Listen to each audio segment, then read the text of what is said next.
नमस्कार, स्वागत है आप सभी का हमारे ज्योतिष, एस्ट्रोलॉजी और वास्तु के बहुत स्पेशल प्रोग्राम में। और मैं हूं आपके साथ नेहा सर्वेश शुक्ला।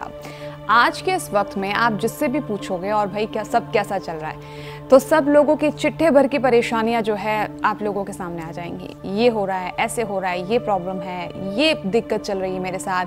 फिर वही चीज़ आप दूसरों से पूछोगे तो वो उनसे भी ज़्यादा परेशान निकलेगा।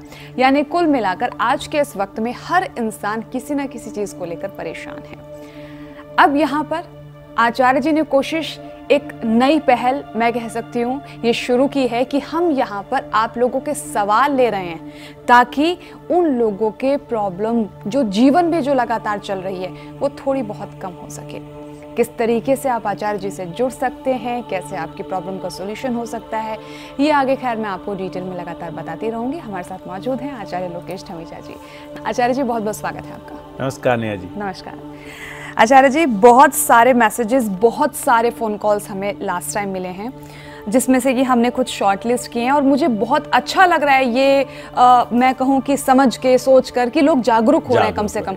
अदरवाइज पहले लोग अपनी किस्मत, अपना भाग्य समझकर चुपचाप बैठ जाते थे कि ठीक है मेरी किस्मत में लगता है यही सब कुछ लिखा हुआ है। लेकिन आज अगर आप अपने को लेकर सवाल कर रहे हैं कि ये मेरे साथ क्यों हो रहा है, तो ये बहुत अच्छी बात है। चलिए हम पहले जो है कुंडली ले लेते हैं। ये पूजा जी ने भेजी है, अपने बेटे को लेकर सवाल है। डेट ऑफ बर्थ मैं आपको बता देती हूँ, 28/12/2009, 28 दिसंबर। समय है 22:43। दिल्ली में इनका जन्म हुआ है। इनका जो है ये कह रही हैं, आचार्य जी प्रणाम, मेरा नाम पूजा अग्रवाल है। मैं अपने बेटे को लेकर पूछना चाहती हूँ। 8th स्टैंडर्ड में ये पढ़ते हैं, पढ़ने में कमज़ोर हैं, कोशिश बहुत करते हैं और ये भी उनके साथ बहुत मेहनत करती हैं, लेकिन नंबर उनके अच्छे नहीं आते। बहुत सारे उपाय किए, जिसने जो बोला वो किया, लेकिन कोई फ़र्क नहीं पड़ा। आपका प्रोग्राम देखा, बहुत अच्छा लगा। आखिरी बार कोशिश कर रही हूँ कि शायद कुछ रास्ता मिल जाए। देखिए, सबसे पहले सबको पढ़ाई के एंगल से कुछ चीज़ें बता दे रहे। हमारी कुंडली का दूसरा घर, चौथा घर, 5वां घर, 9वां घर और 11वां घर, ये एजुकेशन के दायरे में आते हैं। चौथा घर होता है प्राइमरी एजुकेशन के लिए। बच्चे को प्राइमरी एजुकेशन देनी है ना, तो कोई स्कूल की जरूरत नहीं है, माँ ही पढ़ा लेती है। अनपढ़ माँ भी बच्चे को पढ़ा लेती है, चिड़िया, कौवा, पोएम सब पढ़ा लेती है। 5वां घर जो होता है वो हमारा क्रिएटिविटी का होता है और इंटेलिजेंसी का होता है। पढ़ाई के साथ साथ जब तक बच्चे के अंदर क्रिएटिविटी नहीं है, एक इनर इंटेलिजेंस नहीं है, तब तक वो बहुत अच्छा स्कोर नहीं कर सकता। 9वां घर हमारा लंबी, यानी कि आपको पोस्ट ग्रेजुएशन करना है। अब ग्रेजुएशन आपकी हो चुकी है, पोस्ट ग्रेजुएशन करना है, तो उसको कंसीडर करते हैं। और 11वां घर जो होता है हमारा गेन का होता है, लाभ का होता है। जब तक लाभ का घर हमारे ग्रहों के साथ नहीं जुड़ता, तब तक उससे जुड़ा हुआ लाभ हमें नहीं मिलता। इस बच्चे की कुंडली के 5वें घर में, 5वां घर अभी मैंने आपको क्या बताया, वो क्रिएटिविटी का, इंटेलिजेंसी का, एजुकेशन का होता है। राहु, बुध, सूर्य और शुक्र, 4 ग्रह इकट्ठे बैठे। तो जब 4 ग्रहों की एनर्जी 5वें घर में आएगी तो कुछ ना कुछ तो करेंगे। और राहु और सूर्य जब भी इकट्ठे बैठते हैं ना, तो ग्रहण बना लेते हैं। तो आप जिनके पास भी गए, उन्होंने बोला इसका तो ग्रहण बनता है, इसके तो उपाय कराओ। आपने पूजाएं भी कराई होंगी, आपने बहुत सारी चीजें कराई होंगी जो खराब नहीं है। देखिए, मैं आपको बिल्कुल टेक्निकल, लॉजिकल वे में बताता हूं। इसका केतु बहुत बढ़िया है, इसका शुक्र बहुत बढ़िया है, सूर्य बहुत बढ़िया है, मंगल बहुत बढ़िया है, राहु बहुत बढ़िया है, बृहस्पति बहुत बढ़िया है और बुध बहुत बढ़िया है। यानी कि 2 ग्रह खराब हैं, एक चंद्रमा और एक शनि। दुर्भाग्य से चंद्रमा की दशा बच्चे को लगी हुई है, तो इसका मतलब रिजल्ट तो अच्छा आना ही नहीं। और चंद्रमा की दशा के अंदर ही आप इतना प्रयास कर रहे हैं, इसको पढ़ाने की कोशिश कर रहे हैं, ये भी मेहनत करता है, लेकिन रिजल्ट नहीं आते। तो जब चंद्रमा के साथ शनि कनेक्ट हो जाएंगे, यानी कि 2 नेगेटिव ग्रह कनेक्ट हो जाएंगे, तो फेल भी करा देंगे। तो बच्चे को डराओ धमकाओ बिल्कुल नहीं। ये बच्चा इतना बढ़िया रिस्पॉन्ड करेगा, लेकिन कब करेगा?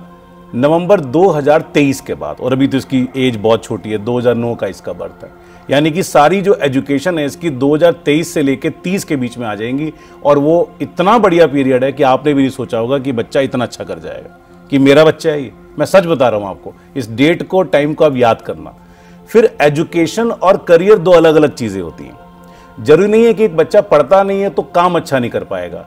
करियर के लिए अगर इस बच्चे के ऊपर ध्यान दोगे तो आपको अपॉइंटमेंट लेना पड़ेगा इससे आने वाले टाइम में। लेकिन अभी क्या हालात देख के लगता है तो बिल्कुल नहीं ठल रहा, नालायक है, पढ़ नहीं रहा, क्योंकि इसकी दशा खराब है। तो घबराओ बिल्कुल मत, आपका बच्चा बहुत अच्छा काम करेगा। कुछ आपको जनरल उपाय बता देते हैं जिससे इसको फायदा मिलेगा।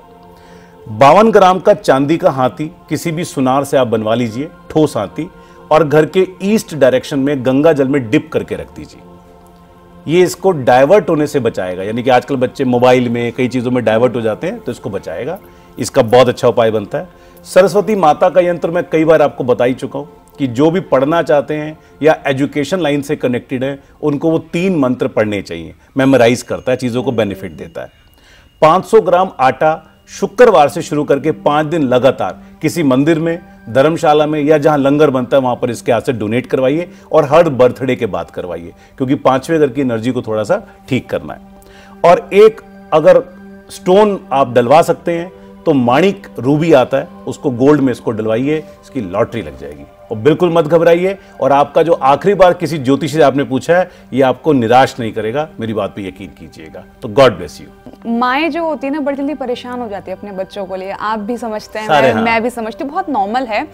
लेकिन आप हताश बिल्कुल भी ना हो। ये बात हम समझते हैं कि बहुत सारे धक्के खाने के बाद, बहुत सारे लोगों पे विश्वास करने के बाद जब वो रिजल्ट निकल कर नहीं आता ना, तो प्रॉब्लम हमें बड़ी होती है। क्यों? उसमें पता है आपका पैसा और वक्त दोनों की बर्बादी होती है। लेकिन हम ये तो नहीं कह रहे हैं कि आप यहीं आइए, नहीं, हम ये कह रहे हैं कि आप विश्वास करके देख सकते हैं। इसलिए मैं क्या कहती हूँ कि आप अपॉइंटमेंट ले सकते हैं। अपॉइंटमेंट लेने के हैं 3 तरीके, ये मैंने आपको पिछली बार भी बताया था। एक तो आप आचार्य जी से पर्सनली मिल सकते हैं, यानी फेस टू फेस मिलकर आप उनसे बात कर सकते हैं। वो आपकी कुंडली का पूरा विश्लेषण बड़े अच्छे से आपको बताएंगे। दूसरा है टेलीफोनिक अपॉइंटमेंट। आप किसी वजह से दूर रहते हैं, नहीं आ सकते हैं आचार्य जी के पास, तो आप फोन पर भी आचार्य जी से बात कर सकते हैं। और अपॉइंटमेंट की इस कड़ी में एक मैं आप लोगों की सुविधा के लिए जानकारी और दे दूं कि आप हमारी वेबसाइट पर जाकर अपॉइंटमेंट बुक जो है, अपने टाइम जो है, अपनी सहूलियत के अकॉर्डिंगली आप टाइम फिक्स कर सकते हैं। अगर आपको ये लगता है कि जी उस तारीख को 2 बजे, 3 बजे, 4 बजे मैं फ्री हूं, तो आप हमारी वेबसाइट पर जाकर अपनी सहूलियत के अकॉर्डिंग, डेट और टाइम के अकॉर्डिंग अपॉइंटमेंट बुक कर सकते हैं। रही बात उन लोगों की जो कि ज्योतिष, वास्तु, न्यूमरोलॉजी में सीखना चाहते हैं, उसमें अपना करियर बनाना चाहते हैं, तो हमारी क्लासेस लगातार जारी हैं।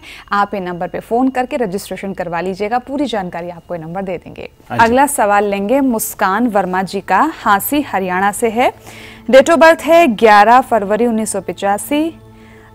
टाइम है दोपहर के 3:25। हांसी में जन्म हुआ है। गुरुजी नमस्कार, मैं जीवन में बहुत आगे बढ़ना चाहती हूँ, लेकिन जैसे ही कोई बड़ी अपॉर्चुनिटी मेरी लाइफ में आने वाली होती है, कोई ना कोई प्रॉब्लम आ जाती है और मैं वहीं पहुँच जाती हूँ जहाँ से मैं शुरू हुई थी। अभी मुझे किसी और कंपनी से बहुत बड़ा ऑफर मिला है और जहाँ मैं जॉब करती हूँ वहाँ भी मेरा प्रमोशन ड्यू है। मैं क्या करूँ? क्या मैं ऑफर को एक्सेप्ट कर लूँ? कुछ गलत तो नहीं होगा? मैं बड़ी कंफ्यूज हूँ कि क्या करूँ।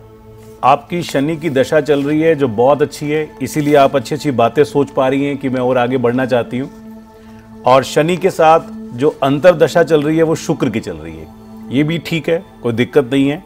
लेकिन इसके साथ जो प्रत्यंतर दशा होती है वो अभी 12 जून 2022 से दिसंबर 2022 तक राहु की चलेगी, जो पूरा 8-12 से कनेक्टेड है। और 8-12 तो मैंने बताया ही कि वो लॉस करते हैं।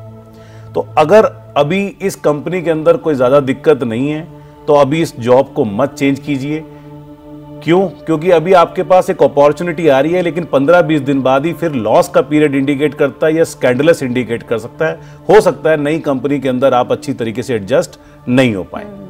लेकिन अगर वहां पर आपका लॉक इन है, यानी कि 2 साल का लॉक इन है, 1 साल का लॉक इन है, जॉब जाने का खतरा नहीं बनता, तो आप ज्वाइन कर सकते हो, क्योंकि इस समय ग्रोथ का पीरियड चल रहा है।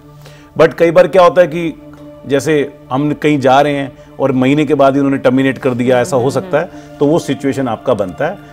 पीरियड अच्छा है, आपकी दशा बहुत अच्छी है, जितना आप आगे बढ़ना चाहें ईश्वर आपको सफलता देगा, खूब उड़ेंगे आप। अभी थोड़ा सा ही पैच 6 महीने का है जिसको आपको अवॉइड करना चाहिए। कुछ उपाय आपको बता देते हैं जो आपको थोड़ा अच्छा मार्गदर्शन देंगे, उनको करने से आपको लाभ मिलेगा। आपकी जो कुंडली है वो नाबालिग बनती है, नाबालिग के नाम से हमें समझ में आता है कि जो कुंडली होती है वो बच्चों वाली कुंडली है।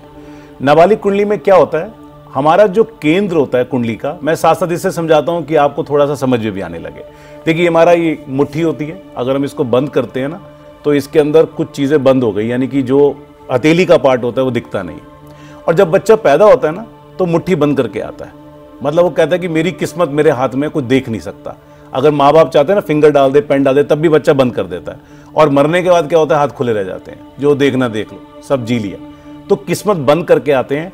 और जो चीज़ हम बंद करते हैं कुंडली में उसको बोलते हैं केंद्र के घर, यानी कि पहला घर, चौथा घर, सातवां घर और 10वां घर। जिनके ये कुंडली में बिल्कुल खाली होते हैं, या राहु केतु शनि इनमें से कोई ग्रह होते हैं, तो ऐसी कुंडली नाबालिग होती है। नाबालिग कुंडली का मतलब ये होता है कि अब इनको कुछ भी कार्य करना होगा तो सोच समझ के करना होगा। यानी कि आपकी शनि की दशा बहुत पावरफुल है, आपको लॉटरी लगा सकती है, लेकिन जाने अनजाने कोई ऐसा डिसीजन आप ले लेंगे जिससे आपको दिक्कत आ जाएगी। तो सबसे पहले तो इस दोष को दूर करेंगे, और इससे कुछ नहीं करना, कोई पूजा पाठ नहीं करना। जब भी कोई मेन काम करने के लिए, महत्वपूर्ण काम करने के लिए आप निकलें तो आप सलाह लेके निकलिए। सलाह आप अपने मदर से, फादर से, ब्रदर से, किसी भी बड़े से, टीचर से ले सकते हैं। अगर कोई भी नहीं मिलता तो दीवारों से, कंप्यूटर से, माउस से, पेन से भी सलाह ले सकते हैं कि भाई मैं ये काम करने जा रहा हूं, क्या मैं ले लूं? तो एक सलाह हो गई आपके लिए। इसके बाद आपको एक बारिश का पानी, अभी बारिश होने भी वाली, तो कांच की बोतल के अंदर भर के अपनी किसी भी अलमीरा में रख दीजिए। ये आपकी चंद्रमा की एनर्जी के लिए बहुत अच्छा है। और चंद्रमा को हम लोग विद्या का कारक बोलते हैं, एजुकेशन का भी बोलते हैं, और लिक्विडिटी मनी बोलते हैं, जो आपको बेनिफिट देगा। 7 सुरमे की डली किसी भी पूजा की दुकान से आपको मिल जाएंगी। 7 शनिवार शाम को जमीन में, किसी भी हरी भरी जमीन में खोद के वहां पर गाड़ दीजिए। तो 7 दिन आपको लगातार करना है। ये उपाय भी आपको बहुत बेनिफिट देगा। और नीम के पौधे की आप सेवा कीजिए। घर के आसपास कोई ना कोई नीम का पेड़ आपका मिलेगा, नहीं हो तो आप लगवा सकते हैं, उसकी आप सेवा कीजिए, जिससे आपकी हेल्थ में और उन्नति के अंदर आपको प्रगति मिलती रहे। अगला जो ये सवाल है ना, सब लोग बड़े गौर से सुनना और समझना, क्योंकि ये सवाल आप लोगों के लिए भी है, क्योंकि आप लोगों के मन के जो बहुत सारी क्वेरीज है ना, ये उनको भी दूर करेगा। रितु शर्मा जी का जयपुर से है। मैं एक टैरो कार्ड रीडर हूँ। आपके सारे प्रोग्राम यूट्यूब चैनल को मैं फॉलो करती हूँ। मेरा भी इंटरेस्ट अब ज्योतिष विद्या की तरफ बढ़ने लगा है। हालांकि मैंने पहले भी सीखने की कोशिश की, लेकिन मुझे ज़्यादा कुछ समझ में नहीं आया। आपकी कुछ डेमो क्लासेस मैंने आपकी वेबसाइट और यूट्यूब पर देखी, जो मुझे बहुत इम्प्रेसिव लगी। मुझे प्लीज़ बताएं, पहले मुझे न्यूमरोलॉजी और एस्ट्रोलॉजी में क्या सीखना चाहिए? रितु जी, टैरो कार्ड भी बहुत अच्छा साइंस है, आज बहुत डिमांड है इस चीज़ का, सब लोग करते हैं। बट टैरो कार्ड क्या छोटा साइंस होता है, यानी कि हम कुछ बहुत एक प्रॉब्लम को रिजॉल्व करना चाहते हैं, ऑपरेशन करना चाहते हैं, तो वो नहीं कर सकते हैं। और आपका प्रश्न है कि न्यूमरोलॉजी और एस्ट्रोलॉजी में क्या सीखना चाहिए। अगर टैरो कार्ड के साथ आप बने रहना चाहते हैं तो न्यूमरोलॉजी में जाइए, क्योंकि न्यूमरोलॉजी भी एक छोटा साइंस होता है, और आज इसका बहुत डिमांड है। नाम चेंज करना है, मोबाइल नंबर लेना है, नया नंबर लेना है, मकान का नंबर लेना है, तो आप कनेक्ट कर सकते हैं। लेकिन अब अगर अक्कल साइंस के अंदर आप अपना करियर बनाना चाहते हैं कि मुझे इस लाइन के अंदर ही कुछ करना है, पैशन है, तो आपको एस्ट्रोलॉजी में जाना पड़ेगा। तो दोनों चीज़ें आप भी कर सकते हैं। दोनों में इसलिए क्यों कह रहा हूँ, देखिए इसको अदरवाइज नहीं लेना कि दुकान होती है ना, सारा सामान रखा होता है। तो आज क्या है, एस्ट्रोलॉजी भी एक बहुत अच्छा प्रोफेशन बन गया है। दुकान तो नहीं बोलूंगा, आप किसी बच्चे का बर्थ होता है, पूछते हैं इसका नामकरण करना है, तो नामकरण बिना ज्योतिष के नहीं हो सकता। जहां पर भी आपकी कुंडली का चंद्रमा जिस घर में बैठेगा, उस घर का जो स्वामी होगा, राशि का लॉर्ड होगा, उस अक्षर से बच्चे का नाम रखा जाएगा। जैसे मेरा नाम लोकेश है, मेष राशि बनती है, तो मेष राशि में बड़े सारे नाम आते हैं, तो मैंने घर वालों ने ल से नाम रख दिया। लेकिन अब इसकी स्पेलिंग क्या रखी जाए, इसकी स्पेलिंग की एनर्जी क्या मेरे डेट ऑफ बर्थ के साथ मैच करती है नहीं करती है, ये न्यूमरोलॉजी बताएगा। तो यानी कि आपके पास कोई अच्छा कॉर्पोरेट क्लाइंट कस्टमर आ रहा है जो कहता है मुझे अपने बच्चे का नाम रखना है, तो आपको न्यूमरोलॉजी आनी चाहिए। फिर होता है क्या, जब आप उससे कनेक्ट होते हो ना, तो जीवन में इतनी समस्याएं हैं कि मुझे बच्चे को डॉक्टर बनाना है, मुझे बच्चे को इंजीनियर बनाना है, मेरा बच्चा बहुत अच्छा काम करता था लेकिन सडन उसके रिजल्ट खराब हो गए। तो इन प्रश्नों के उत्तर आपको ज्योतिष से मिलेंगे, एस्ट्रोलॉजी से मिलेंगे। फिर क्या होता है, क्लाइंट जब और अच्छी चीजें करना चाहता है तो कहता है एक बार हमारे घर पे भी आ जाइए, वास्तु भी देख लीजिए। तो वास्तु भी आपको आना चाहिए। तो ये सारा का सारा जो अक्कल साइंस का कॉम्बिनेशन है ना, ये आपको आना चाहिए अगर आपको इस फील्ड में जाना है। न्यूमरोलॉजी के हमारे बैचेस भी स्टार्ट होने वाले हैं लाइव, नहीं तो आप ई लर्निंग के अंदर कभी भी रिकॉर्डेड लेक्चर्स होते हैं, अपने कन्वीनियंट टाइम के अकॉर्डिंग उसको सीख सकते हैं। तो न्यूमरोलॉजी आपके लिए बेस्ट ऑप्शन रहेगा। अच्छा, एक सवाल जो मतलब मेरा ही है, एक्चुअली क्या होता है ना कि जब हम टीवी पे देखते हैं, क्योंकि इस वक्त लोग हमें भी टीवी पे देख रहे हैं, इनको बड़ा अच्छा लग रहा होगा कि वाह भैया नेहा जी बैठी हैं सवाल पूछ रही हैं और आचार्य जी तो भाई वर्ल्ड वाइड हैं, बट ये नहीं देख रहे हैं कि इसके पीछे मेहनत कितनी है। लेकिन एक छोटा सवाल ये है कि अगर आपको एक अच्छा एस्ट्रोलॉजर या वास्तु एक्सपर्ट बनना है तो कुछ टाइम पीरियड होता है क्या इसमें, ऐसा कुछ? हाँ, ये वैसे इन्होंने बहुत अच्छा प्रश्न पूछा है। मैं आपको एक छोटी सी स्टोरी बताता हूँ। जब मेरा इंटरेस्ट आया इसको सीखने के लिए, मैं इंस्टीट्यूशन का नाम नहीं लूंगा, बहुत कम इंस्टीट्यूट थे पहले, तो मैं, मेरे असिस्टेंट है मनोज, उनके साथ चला गया और कई सारे लोग गवर्नमेंट ऑफिसर्स जैसे होते खड़े थे ब्रीफ केस लेके और इंस्टीट्यूट के बाहर खड़े हुए थे। तो मैंने उनसे पूछा मेरा भी इंटरेस्ट है इसको सीखने में, तो मैं कैसे सीख सकता हूँ? तो कहते हैं ये हमारा 3 साल का कोर्स है, अब उसके बाद मैं 2 साल का कोर्स और करूंगा, फिर 2 साल के लिए मैं रिसर्च करूंगा, उसके बाद मेरे को एस्ट्रोलॉजी आएगा। मैंने कितने साल? कहते 7 साल, और उसके बाद कह रहे 14 साल से पहले तो आप एस्ट्रोलॉजी कर नहीं सकते और 3 जन्म इसको सीखने के लिए चाहिए। क्योंकि मैं आईटी प्रोफेशन से हूं और जितने भी आईटी प्रोफेशन के अंदर लोग जुड़े हुए हैं ना, वो जानते हैं कोडिंग करके कुछ भी धमाल मचा सकते हैं, और ये जितना भी टेक्नोलॉजी देख रहे हैं सब कोडिंग से आया हुआ है, पहले किसने कल्पना नहीं की थी। तो मैंने कहा 3 जन्म, कहते हैं 3 जन्म चाहिए, तो मैंने कहा मेरे 3 जन्म पूरे हो गए और 14 साल भी अभी कंप्लीट करें, अब कहां से सीखूं? तो बिल्कुल मत डरिए, मैंने इतना इजी मेथड बना रखा है। हमारा एक प्रिडिक्टिव एस्ट्रोलॉजी का कोर्स 24 क्लासेस का है, जो 3 मंथ्स यानी कि वीक में 2 दिन क्लासेस होती हैं। 3 महीने के अंदर, 3 महीने तो बहुत दूर की बात कर रहा हूं, 10वीं क्लास के अंदर आप कैलकुलेशन करने लग जाते हैं। क्यों? क्योंकि जो मैथमेटिक्स आपको करना है ना, आज वो आपको गैजेट्स के रूप में मिलता है, सॉफ्टवेयर के रूप में मिलता है। आपको सिर्फ एनालिसिस करना है कि मैं किस तरीके से उसका रिजल्ट दे सकता हूं। पूरा प्रॉपर तरीके से आप करना चाहते हो जिसमें वास्तु, न्यूमरोलॉजी, ज्योतिष और लाल किताब के उपाय भी आ जाए, 1 साल आपको देना है। और विश्वास कीजिए 1 साल के बाद आज की डेट में इससे अच्छा करियर नहीं है। अगर आप प्रोफेशनली अपना करियर बनाना चाहते हैं तो आप सीरियस हैं। कुछ लोग होते हैं ना, उनको होता है कि भाई डेली अखबार लेकर बैठ जाते हैं, आज राशि क्या, ये, फिर वो कुंडली निकाल कर बैठ जाते हैं। आजकल इतनी सारी एप्लीकेशंस आ गई हैं, लोग जो है ना अपने घर वालों की कुंडली देखना शुरू कर देते हैं। तो इस शौक को ना अपने प्रोफेशन में आप बदल सकते हैं इन नंबर पे फोन करके। अगर आप सीखना चाहते हैं सीरियसली तो आप रजिस्ट्रेशन करवा लीजिएगा, डिटेल्स हैं आपकी टीवी स्क्रीन पर। एक बार फिर से मैं आपको याद दिला दूं, अगर आप अपनी कुंडली का विश्लेषण करवाना चाहते हैं, आचार्य जी से उपाय जानना चाहते हैं, प्रॉब्लम का सॉल्यूशन चाहते हैं, तो इसके लिए आपको अपॉइंटमेंट लेना होगा। 3 तरीके से आप अपॉइंटमेंट ले सकते हैं, मैं आपको पहले बता चुकी हूँ। पहला पर्सनल अपॉइंटमेंट यानी कि फेस टू फेस आप आचार्य जी से मिल सकते हैं, दूसरा है टेलीफोनिक अपॉइंटमेंट और तीसरा है वीडियो कॉन्फ्रेंसिंग अपॉइंटमेंट। लेकिन आपको अपनी बारी का इंतजार करना होगा, क्योंकि आपसे पहले जिन लोगों ने अपॉइंटमेंट लिया हुआ है, पहले उन लोगों के आचार्य जी से बात होगी। आपको थोड़ा सा सब्र रखना होगा। एक बात और, जो लोग अपॉइंटमेंट ले रहे हैं वो हमारी वेबसाइट पर जाकर भी अपनी सहूलियत के अकॉर्डिंगली डेट और टाइम के हिसाब से अपॉइंटमेंट बुक करा सकते हैं अपने हिसाब से। तो सारी डिटेल्स इन नंबर पे भी आप फोन करके ले सकते हैं। आज के लिए सिर्फ इतना ही। आचार्य जी बहुत बहुत धन्यवाद आपके एक बार फिर से जुड़ने के लिए। नमस्कार नेहा जी। इजी वे में मॉडर्न प्रेडिक्टिव एस्ट्रोलॉजी ऑनलाइन सीखने के लिए join Acharya Lokesh Dhamija, Gurukul of astrology science. Call